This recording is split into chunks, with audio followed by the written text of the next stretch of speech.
Hello, welcome back to another video. My name is Gemma and we're going to change things up a bit for TBRs going forwards. So if you've followed my channel for a while, you'll know I do every month like a TBR game, a card game TBR game, but I'm starting to find that a bit too prescriptive. So because I like to do all of the readathons and buddy reads and all the rest of it, I'm just not feeling it anymore. Maybe one day it will come back, we'll see, but we are going to change things up this time. So before we get into the TBR for this month, how did I do last month? So the first prompt I had, because I did Bookcub last month instead, and the first prompt was a book with patterns and text on the cover, and I chose The Comfort Book by Haig, and I've nearly finished it. I've got like 20 pages or something left, so that will be finished tonight. So one out of 6. Next was favourite trope, so I chose Dysfunctional Family and I chose Empire of Gold. No, so that was on my TBR 2 months in a row and I still didn't get to it. Then we had favourite setting, and I chose Ancient Greece, and I chose the book Wait by Jeanette Winterson, and I did read that. Then I had Features a Death, and I chose Charlotte's Web by E.B. White, and I have also read that. Who am I? 3 out of 4. Then I had a new purchase or new acquisition, and I chose Balzac and the Little Chinese Seamstress by Sijie. Didn't get to that one. This is a bit more like me. And I also had a TBR vet, and I chose Gone Girl. Nope. Didn't get to that either. So 3 out of 6, 50%, which is actually not too bad for me. But it does mean that I will be gifting another diverse book to my local primary school. So I'll put a poll up on my channel at some point in the next week. And yeah, I would love for you to help me choose which book I should gift.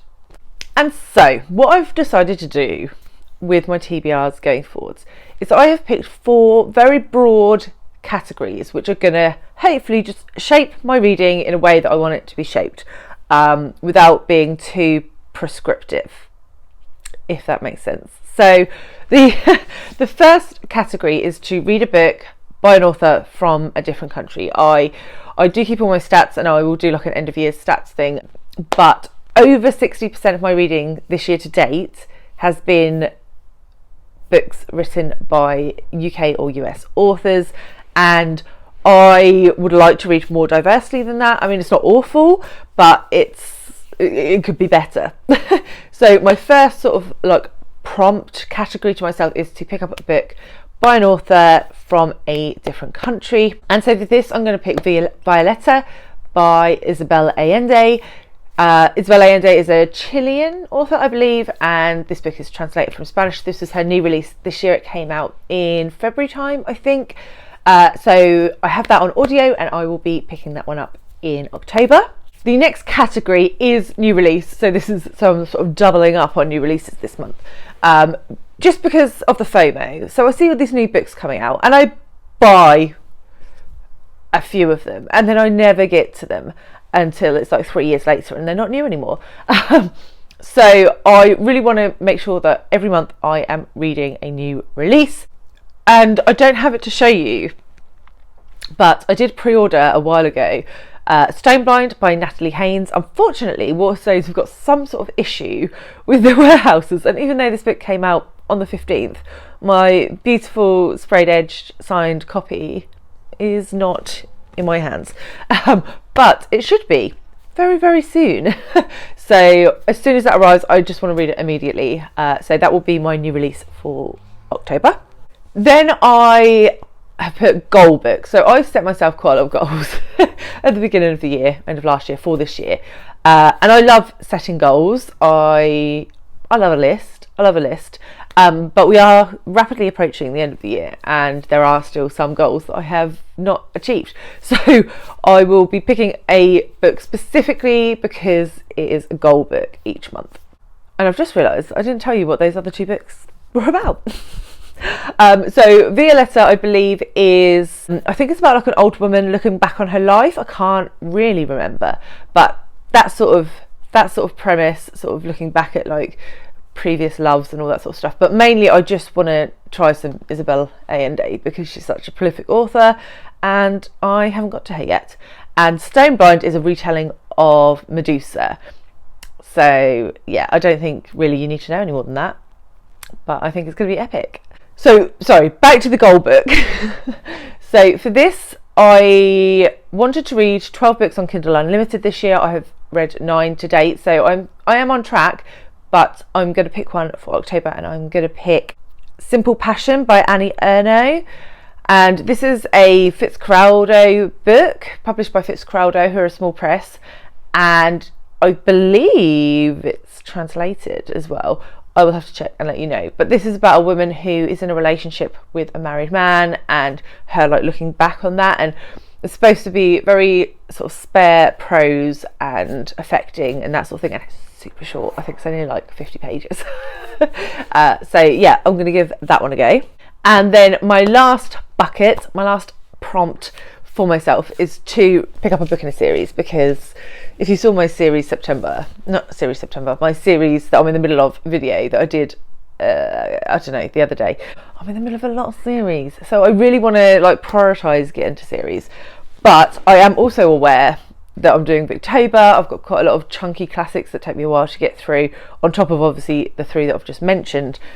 And so I'm going to put volume 4 of Heartstopper on my TBR. So I think everyone knows what this is about, but it's a young teenage gay couple coming of age, and it's really, really heartwarming and delightful to read, and it's a graphic novel, so it will be super quick to get through. I will probably get through this in 1 or 2 sittings, so perfect. And it's the last one out, so I'll be up to date on this series if I get to this.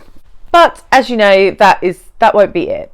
That won't be it. So on top of the Victober and the new way of doing the TBR, I do have some buddy reads. Most of them I mentioned in my Victober TBR. So Lady Audley's Secret, which I am reading with Nikki from Red Dot Reads, Mitzi from Mitzi Reads and Writes, and also Marilyn from Marilyn Maya Mendoza.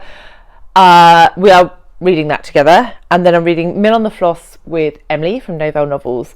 And I'm also reading East of Eden by John Steinbeck, which is not a Victorian novel, but I'm reading that with my lovely friend Sonia, who we met through Booktube, and we've done a few reads together, and I just love reading books with Sonia. So yeah, so a couple of Victorian books there, and then East of Eden is sort of Dust Bowl era America. I can't really remember. It's a reread, and I can't really remember what it's about, so I'm really looking forward to going back into it, because all I remember was I loved it. Beautiful scenery. So yeah, but I have also been honoured to be asked to be a co-host for Very Literary Carrie's Black Hearts book club, and we are going to be reading The Untold Lives of the Women Killed by Jack the Ripper. Whew, words are hard today. By Hallie Rubenhold, and this is a non-fiction, and it does what it says on the tin. It tells us about the 5 women that Jack the Ripper killed and what their lives were like, I think sort of leading up to their deaths. So if anyone is interested in joining that, there is a Instagram group where we'll be discussing it, and I'm not sure, I think there's a live at the end of the month. Carrie, correct me if I'm wrong. So yeah, so I'll be reading that one with that group. Very excited. It's been on my shelf for ages. And I am also still co-hosting the Tudralong with the lovely Emily from Novell Novels, and maybe Danny from Danny's Book World. Danny's had quite a lot of stuff going on at the moment, so she may still join, she may not. We'll see how it goes. And we're up to Jane Seymour. So Jane Seymour is the book for September and October. Obviously we're going into October, so I really need to read it in October. I haven't started it yet. So if anyone wants to join in, you are more than welcome. Just let me know below. We have a Boxer group, and we also do a live at the end of each 2-month period to discuss the book and what we thought of it. So feel free to join along. I will leave the 2 previous lives that we've done for the first 2 books linked below. And yeah, looking forward to learning a bit of Jane Seymour, who was Henry's 3rd wife, FYI. And that's it. That's it. I'm not going to push the boat too. I'm not going to rock the boat too hard, because do I have time? Not really. I'd also just mention that I still haven't got to Glory or The Seven Moons of Marley Almeida, which are on the Booker shortlist, or I haven't got to A. William either, and the winner will be announced in October. So I might try and squeeze at least one of these in. We'll see how it goes. So yeah, quite a short, sharp TBR this month, but I just want to have a bit more freedom to mood read, because I can't get to a point in the month when I'm like, I don't really want to read any of those books that are on my TBR. I want to read something completely random. So yeah, I'm just taking it a bit easier. Tell me what is on your TBR this month. Hopefully no one's too upset at the change of pace. And next month I will also be picking from the jar of intimidating reads, and I will pick one book for a 2-month period because I think that's more achievable. I'm not going to do it this month because I've got quite a lot of Victorian literature on my TBR, but as of next month I'm going to pick a book from here and I will have that for a 2-month period as well. So yeah, that's how we're going to do it. So thanks very much for watching, guys, and I will catch you very soon with another one. Bye.